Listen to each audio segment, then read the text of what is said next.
से एक आने वाला डबरा विधानसभा क्षेत्र है जिसमें कांग्रेस के प्रत्याशी हमारे साथ इस समय मौजूद है सुरेश राजे जी। तो सुरेश जी, किस तरह से इन 3 सालों में आपने जनता के लिए काम किया और आप एक बार फिर चुनावी मैदान में हैं और अपने काम पे कितना भरोसा है कि फिर जनता आपके साथ है? मुझे आपकी मुस्कुराहट दिखाई दे रही है आपके चेहरे पे, तो क्या वजह है इस मुस्कुराहट की? देखिए, इस मुस्कुराहट की सिर्फ और सिर्फ एक ही वजह है। 2020 से 2023 तक प्रतिदिन दिन के महीने के 30 दिन है, महीने के 31 दिन है, महीने के 28 दिन है, मैं कभी गिनती करता नहीं। मेरा तो नित्य प्रतिदिन का काम है अपनी जनता के बीच में जाना और जनता की सेवा करना। मैं 3 साल में कभी 3 दिन की छुट्टी पर नहीं रहा और यही मेरा ये आप मुस्कुराहट जिसे कह रहे हो, ये जनता के भरोसा, जनता पर जो मुझे भरोसा है, उस भरोसे के ऊपर ये सिर्फ एक ही वजह है। आज आपने नामांकन भी किया है, किस संकल्प के साथ, किस विचार के साथ आपने इस नामांकन को आज भरा है पर्ची? देखिए, हमारा सीधा संकल्प है, सीधा हमारा मिशन है। एक लंबे अंतराल से डबरा की हर तरह से उपेक्षा हुई है। हमारा डबरा कई मामलों में विकासशील है। हमारा डबरा गल्ले की एक क्लास मंडी है।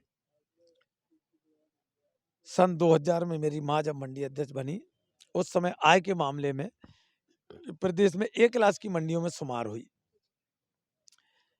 न तो हमारे इतना बड़ा राजस्व आता है उस गल्ला मंडी से, कृषि मंडी से, लेकिन सुविधा के नाम पर हम जीरो पे खड़े हैं। जो विकास कार्य 2000 से 2006 के बीच में हुए, उसके बीच में थोड़ा बहुत तो गति मिली, लेकिन एक्चुअल में जितना राजस्व मिलता है और जितनी हमारे किसान बंधु को, व्यापारी बंधु को वह सुविधा मिलना चाहिए, सुविधाओं का अभाव है। इसी तरह डबरा के साथ पूरी तरह सौतेला व्यवहार किया गया है।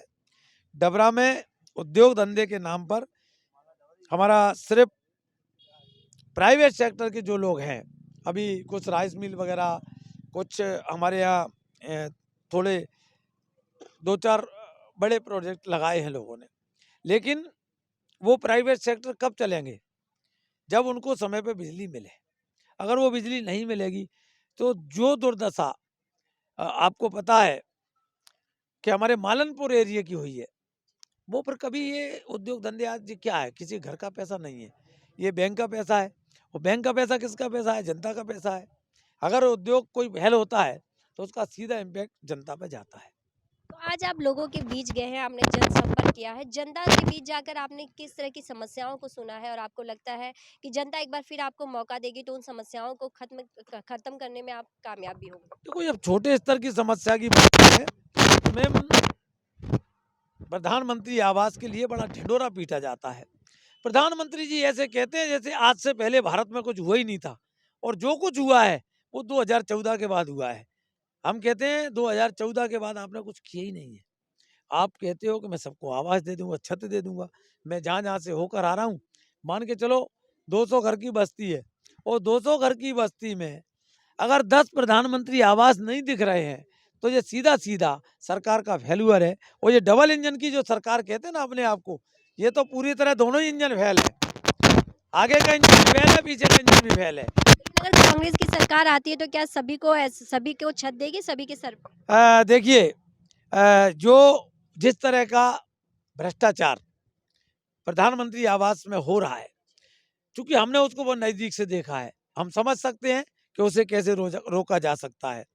और जिसको हम देख रहे हैं ना, हम जा रहे हैं, हमें मालूम है इसका घास फूस का कमरा पे छत डली हुई है, टीन सेट बेचारा, टीन की जगह, लोहे की जगह वो बेचारा सीमेंट की ला रहा है। ज्यादा थोड़ा बरसात, ज्यादा कुछ ओला पड़ जाए टूट जाती है। हमने देखी है तो हम उन्हें बनवा सकते हैं।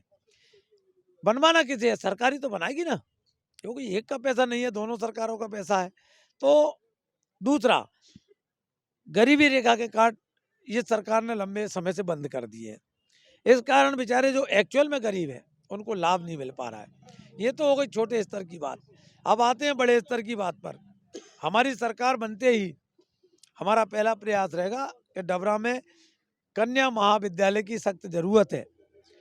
बेटी पढ़ाओ बेटी बचाओ के नाम पर प्रदेश में और हमारे जिले में अरबों खरबों रुपया होर्डिंग और विज्ञापन पे खर्च करने वाली सरकार एक डबरा जैसे महत्वपूर्ण जगह को आदत कन्या महाविद्यालय नहीं दे पाई। ऐसे बेटी पढ़ाओ बेटी बचाओ विज्ञापन का हम क्या करेंगे? तो हमारा सबसे पहला सपना होगा कि हम डबरा को एक कन्या महाविद्यालय दें। दूसरा हमारा सपना है, एक लंबे समय से मांग चली आ रही है, डबरा को जिला बनाया जाए। लेकिन जिला बनाने में क्या क्या बाधाएं हैं ये अभी तक नहीं बताया। हमारे सामने जो प्रत्याशी हैं भारतीय जनता पार्टी से, वो किसी चैनल पे कह रहे थे कि महाराज भले हमारा टिकट वापस ले लो, भले हमें चुनाव मत लड़ाओ, लेकिन डबरा को जिला बना दो। अरे हम पूछना चाहते हैं उनसे, 5 साल से कैबिनेट मंत्री हैं वो इसी शासन में। जब हमारे कमलनाथ जी मुख्यमंत्री थे तब वो कैबिनेट मंत्री थी, शिवराज जी की सरकार बनी उनने बनवाई तब वो कैबिनेट मंत्री थी, अभी कैबिनेट मंत्री का दर्जा प्राप्त है। तो टोटल 5 वर्ष से कैबिनेट मंत्री हैं। कभी अगर एक पत्र लिखा हो, एक 2 लाइन की चिट्ठी लिखी हो शासन को जिला बनाने के लिए तो जरा बता दें। अब कहते हैं जिला बना दो, ये क्या है? ये चुनावी झुंझुना है, हमारी भाषा में इसे झुंझुना कहते हैं, और ये इससे ज्यादा कुछ नहीं है। लेकिन हम जिला बनाने में क्या क्या बाधाएं हैं, हमारी सरकार बनते ही हम पूर्ति करेंगे उनकी।